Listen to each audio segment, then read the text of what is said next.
All right, 23, we've got a related rate problem. Theta is increasing at a constant rate of 3 radians per second. So we've got a value for d theta dt. The question is, what is dx dt when x equals 3?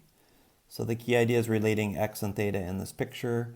Hopefully you think of sine right off the bat. Sine of theta is x over 5. When I take the derivative with respect to t, don't forget your rates. So I'm going to get cosine theta, d theta dt, minus 1/5 dx dt. And the rest is just plugging in all the things that we know and solving for dx dt. Cosine theta we aren't given directly, but in this picture when x is 3, this is 4. And so the cosine would be 4/5. So I have 4/5 times d theta dt, which is 3, equals 1/5 times dx dt. Multiplying both sides by 5 will cancel these, and I simply get 12 equals dx dt. E is my answer for number 23. Number 24, this is what we finished on our last day of class on the idea of taking a series for one function, in this case sine x, and taking the series that defines it and manipulating it in different ways.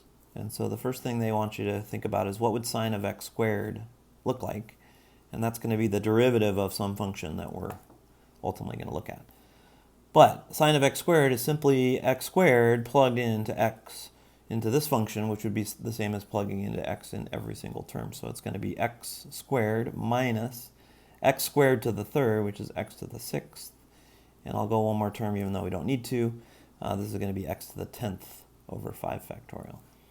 So all I've done is taken the series for sine x, which they gave us, and changed it to the series for sine x squared by substituting the x squared for x. That's the derivative of some other function, f.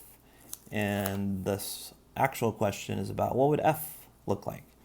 So if I have a series that defines f prime, a series defining f would simply be the antiderivative of that series. So I'm going to take term by term the antiderivative. And I'll go out to this term, although I don't need to, because I'm really just looking for the x to the 7th term. You might have thought you had to do a lot of work here, but it actually ends up just being the second term on the list. I'm looking for the coefficient in this term. It's a negative 1 over 7 times 3 times 2. So that's a negative 1 over 42. D is your answer for 24. And we'll finish up with 25. 25, the key to this problem is realizing that it's actually describing an integral. So you may have to kind of navigate your way through this a little bit, but we have an interval from a to b. We have a function in this expression, which is the square root function.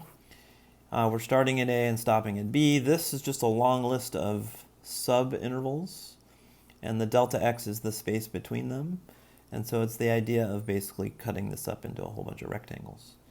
Right? If I do 1 to infinity rectangles, I would get this entire area. So that integral right there, or sorry, that sum, infinite sum, is the same thing as the integral from a to b of the square root of x dx.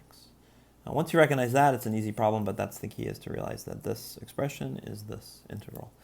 So I have x to the 3/2 with the 2/3 out in front. I'm going to evaluate a and b. That gives me 2/3 times b to the 3/2 minus a to the 3/2. Looking through my answers, looks like A is the right